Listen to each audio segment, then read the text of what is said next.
Hello नमस्कार दोस्तों, एक बार फिर से मैं आप लोगों का स्वागत करता हूं अपने YouTube channel Shankar for student में। आशा करते हैं आप लोग स्वस्थ होंगे और अपने लाइफ को एंजॉय कर रहे होंगे। तो देखिए, बिहार एसआई का जो है टोटल 4 शिफ्ट 18 जनवरी को 2 शिफ्ट और 21 जनवरी को 2 शिफ्ट में एग्जाम संपन्न हुए। और आप लोग भी उसका आंसर कहीं ना कहीं से मिला ही लिए होंगे, चाहे यूट्यूब या कहीं टीचर वगैरह कहीं से मिला लेंगे। और आपको पता होगा कि एक अप्रोक्स लगभग आपका कितना मार्क्स बन रहा है।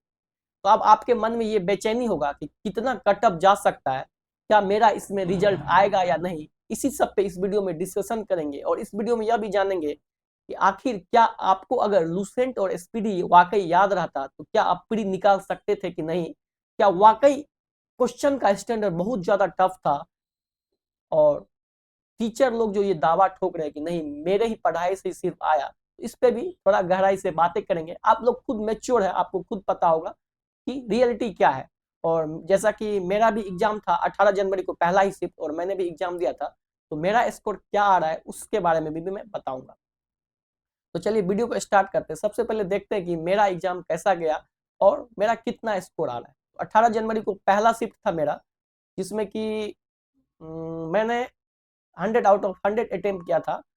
और क्वेश्चन में जो है स्टेटमेंट वाइज दिया था, जैसे एक ही ऑप्शन से आपका आंसर नहीं आ रहा था, मीन्स 2-3 आंसर, चाहे मैथ का हो या जीके का हो। मैथ में भी क्या था, जैसे अगर प्रॉफिट एंड लॉस से ही पूछा है तो 2-3-4 स्टेटमेंट करके दिया हो, इसलिए थोड़ा टफ था। टफ बनाया गया ऑप्शन को देके, ऐसा नहीं था कि वो निकालना बहुत मुश्किल था उसका आंसर। बस इसमें क्या था कि आपको 2-3 चीज निकालना पड़ा। जैसे शंकु का ही पूछा था तो उसमें एक स्टेटमेंट में दे दिया तिर्यक ऊंचाई इतना है और एक में दे दिया कि पार्श्व पृष्ठ क्षेत्रफल इतना है। दोनों अगर सही है तो आपको नीचे ऑप्शन दिया गया था कि एक सही है, दो सही, ऐसे करके दिया गया था। ज्यादा टफ नहीं था, हाँ मॉडरेट था पिछले बार के अकॉर्डिंग। इस बार थोड़ा स्टैंडर्ड अप कर दिया गया था। लेकिन आप पिछले बार अगर आप प्री दिए होंगे तो आप ये भी बिल्कुल मत भूलिएगा कि देखिए, पिछले बार जो 1275 आया था उसमें प्री में क्या क्या गया था, 12 से 15 क्वेश्चन इकोनॉमिक्स का दे दिया गया था, जो कि एग्जाम को थोड़ा टफ बना दिया था। और उससे पिछले बार का अगर आप प्री दिए होंगे तो उसमें क्या था, मैं तो नहीं दिया था लेकिन देखे जो थे क्वेश्चन, उसमें क्या था कि समाज शास्त्र का 15 क्वेश्चन डाल दिया गया था। अगर आप प्री दिए होंगे, जेन्युइन कैंडिडेट होंगे, तो आपको याद होगा। इस बार वो चीज देखने को नहीं मिला। पिछले से पिछले बार समाज शास्त्र का 15 क्वेश्चन दे दिया गया था प्री में और मैंने रखता है 15 क्वेश्चन। और इस 1275 में इकोनॉमिक्स का 12 से 15 क्वेश्चन दे दिया गया था, जिसलिए थोड़ा सा क्रिटिकल पिछले बार भी था, ऐसा नहीं था कि बहुत ईजी था। और इस बार क्या किया गया है, तो उस टाइप का कुछ नया चीज नहीं लाया गया है, बल्कि ऑप्शन के साथ खेला गया है, जिस जिस कारण थोड़ा मॉडरेट लग रहा है। लेकिन कंपेरिजन में ऐसा नहीं है कि बहुत ज्यादा टफ था, क्योंकि पिछले बार भी कुछ नया स्लेब उसमें नया कुछ क्वेश्चन दे दिया गया था और इस बार वैसा नहीं देखने को मिला। इस बार बस ऑप्शन से खेला गया। तो मैंने 100 आउट ऑफ 100 अटेम्प्ट किया था और मिलाने के बाद मेरा 23 से 25 के अप्रोक्स गलत हो रहे हैं और 75 to 77 सही हो रहे हैं। तो प्री में रिजल्ट हो जाना चाहिए। हालांकि मेरा थोड़ा रजिस्ट्रेशन में फादर नेम में लास्ट में 2 लेटर छूट गया था, जिस कारण मुझे एग्जाम देने में थोड़ा कठिनाई हुआ था। लेकिन फिर भी मैंने एप्लीकेशन वगैरह देके और 10, 12 और ग्रेजुएशन का डॉक्यूमेंट्स लगा के मैं एग्जाम दे दिया। मेरे सेंटर पे भी मेरे भाई लोग मिले थे कुछ कुछ और अच्छा लगा था। तो यही मेरा स्कोर इतने के आसपास आ रहा है, मीन्स 75 to 77 क्वेश्चन राइट है और 22 to 25 क्वेश्चन मेरे रॉन्ग हुए। ये मैं यूट्यूब से मिलाया था। और आप लोग का कितना स्कोर बनता है उसको आप कमेंट में जरूर कीजिएगा। और देखिए कटअप पिछले बार जो आपको, देखिए पिछले बार क्या कटअप रहा था, तो मेंस का 1275 में 129 के अप्रोक्स और फीमेल का 110। स्क्रीन पे आपको दिख रहा होगा, स्क्रीन पे मैं आपको कटअप दिखा रहा हूँ।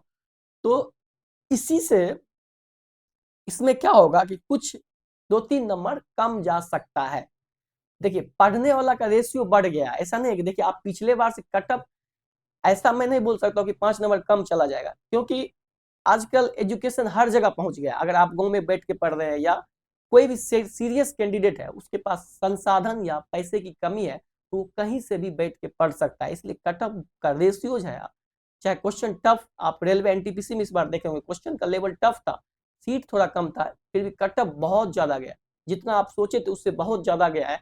तो बिहार एसआई में थोड़ा 2-3 नंबर में कम इसलिए बोल रहा हूँ क्योंकि इस बार सीट 1800 है, पिछले बार 1200 था, 1275 था और इस बार 600 के आसपास अप्रोक्स सीट ज्यादा है, तो रिजल्ट ज्यादा आएगा प्री में, 20 गुना आता है। जैसे कि 1800 सीट है तो इसमें 20 गुना रिजल्ट इसका आएगा, 36,000 के अप्रोक्स रिजल्ट आएगा।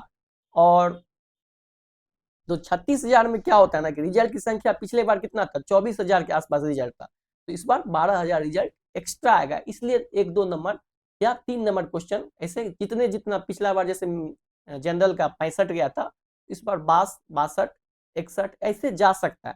लेकिन आप अगर 60 प्लस जनरल कैटेगरी से है, 60 से 62 लाए तो आप सेफ है, आप मेंस का तैयारी अच्छे से कीजिए।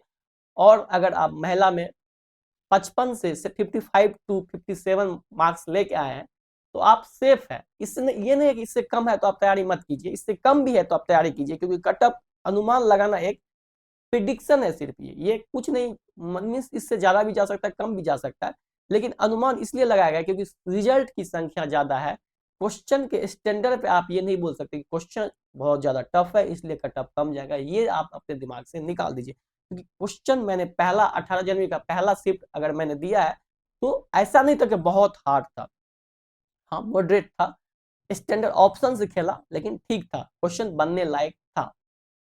तो देखिए अब क्या है कि क्वेश्चन आया कहाँ से, सब टीचर क्या बोल रहे हैं कि मेरे इस बुक से आया, मेरा इस क्लास नोट देख लो, मेरा टेस्ट का एनालिसिस देख लो, क्या ये सब हम लोग को मतलब बेवकूफ समझा जा रहा है कि हम लोग कुछ समझ ही नहीं पा रहे हैं। अब कोई कोई टीचर बोल रहा है कि देखो मैंने ये टेस्ट सीरीज, ये टेस्ट मेरा है और इसका एनालिसिस में ये क्वेश्चन लिखा हुआ है, कितना बेवकूफी वाला ये बात है, आप खुद समझ सकते हो। क्या वो जो करेंट अफेयर्स जो पूछा गया है, मुख्य सूचना आयुक्त कौन है, ये इजी इजी कुछ करंट पूछा गया, ऐसा कौन सा मैगजीन या एसपीडी या कोई भी बुक आप उठा के देख लीजिए, दिसंबर माह में ये बना था मुख्य सूचना आयुक्त राजकुमार गोयल, किस बुक में नहीं है। जो क्वेश्चन सब बुक में मिल रहा है, अगर वही क्वेश्चन आपके भी बुक में मिल रहा है तो ठीक है, इसमें दावा ये ढिंढोरा पीटने की जरूरत नहीं कि देखो इससे मेरे से ये लड़ा, ये लड़ा, ये लड़ा, सबको पता। आप अगर कोई स्टूडेंट लूसेंट ही पढ़ के जाता तो उसका एग्जाम अच्छे से निकल जाता, क्योंकि स्टेटमेंट में जो दिया, जैसे संथाल विद्रोह पूछा था, भूमिज विद्रोह पूछा था, तो ये सब हर जगह है। आप संथाल विद्रोह उसमें क्या था ना, मिलान करने वाला दे दिया था, अगर एक भी दो क्वेश्चन आपको आ रहा था कि संथाल विद्रोह इतना में हुआ था, इतना ईस्वी में, तो आपका आंसर उससे निकल जा रहा था। इस टाइप का क्वेश्चन पूछा गया था। अब थोड़ा सा क्या इसमें आप और अपडेट कर सकते हैं पढ़ने में, ताकि आपको जैसे फिर वैकेंसी आएगा तो अभी से जैसे आप लूसेंट पढ़ रहे हैं थोड़ा कॉन्फिडेंस, ताकि आपको आत्मविश्वास और बढ़े, इसके लिए आप क्या कर सकते हैं कि आप घटना चक्र को भी ऐड कर लीजिए, क्योंकि आप क्वेश्चन को नहीं देख पा, आप पढ़ तो रहे हैं, प्रैक्टिस कर रहे हैं, लेकिन आप क्वेश्चन किस तरह से बनता है शायद इसलिए आपको कंफ्यूजन हो गया एग्जाम।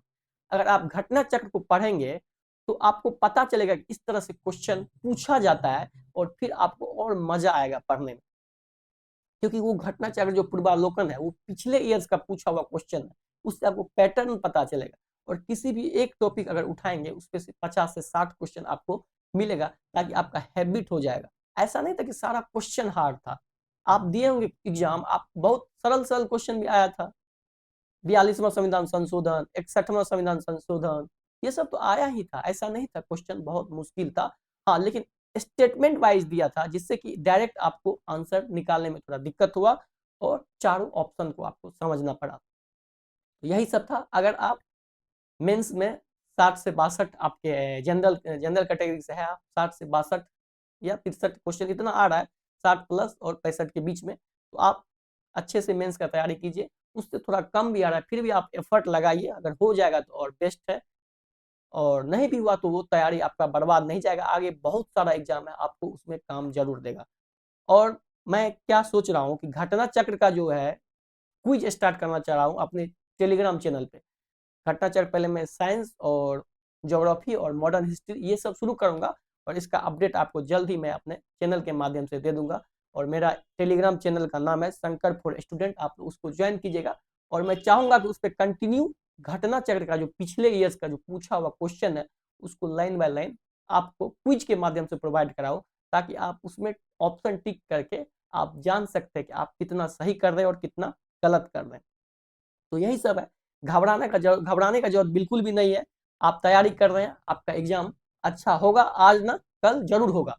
आपसे कुछ गलतियां हो सकती है, लेकिन इस गलतियां से सीखना चाहिए आपको कि आगे क्या आप कर सकते हैं। और ज्यादा इस इधर उधर में मत भटकिए। आप पेशेंस मानिए, आप लुसेंट और एसपीडी या दरोगा के लिए तो बेस्ट है। अगर आप इतना भी कर लेते हैं तो आपका कॉन्सेप्ट क्लियर हो जाएगा। आपको उतना, आप ऑप्शन एलिमिनेशन ये सब आप करके आंसर करके आ जाओगे। किसको याद रख, अगर कोई ये दावा ठोक रहा है कि मेरे क्लास नोट से आया है, उसका किसी भी टीचर का एक क्लास नोट अगर आप उठाइएगा, 400 पेज का एक चीज रहता है। एक अगर साइंस पढ़िएगा या एक हिस्ट्री पढ़िएगा, उतना में से अगर आपका आ गया और यहाँ कम 400 पेज की लुसेंट बुक उससे आ रहा है, उसको पहले हम कंप्लीट करके क्यों नहीं अच्छे से एग्जाम को क्रैक करके जॉब ले ले, ताकि मैं उतना को पढ़ूं। आप पढ़ा रहे, देखिए टीचर को मैं अप्रिशिएट करता हूँ, ऐसा नहीं कि मैं टीचर को, हाँ टीचर अगर ऐसा फिजूल बातें सब करे कि देखो मैंने इससे लड़ाया, मैंने इससे लड़ाया, ये थोड़ा अच्छा नहीं था।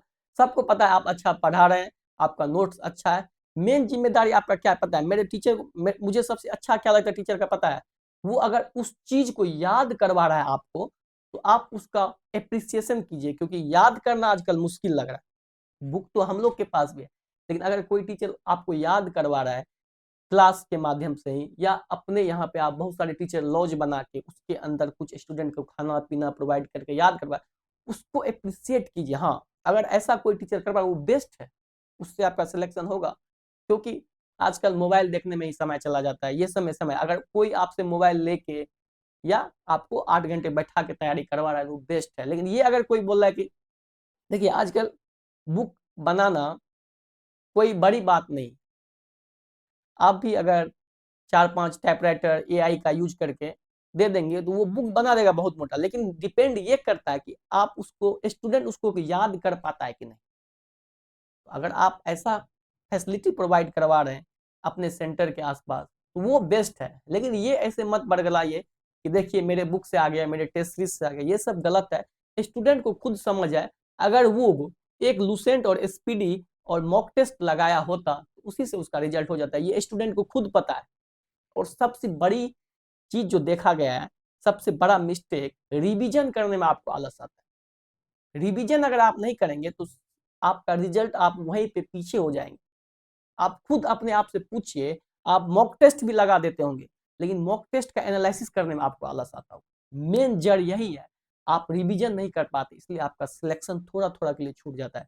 जिस दिन आप जो पढ़ते हैं उसको रिवीजन करना सीख जाएंगे, आपका रिजल्ट डेफिनेटली होगा। आप खुद से पूछिए, आप रिवीजन करने में आपको आलस आता है कि नहीं, बस उसी को चेंज करना है।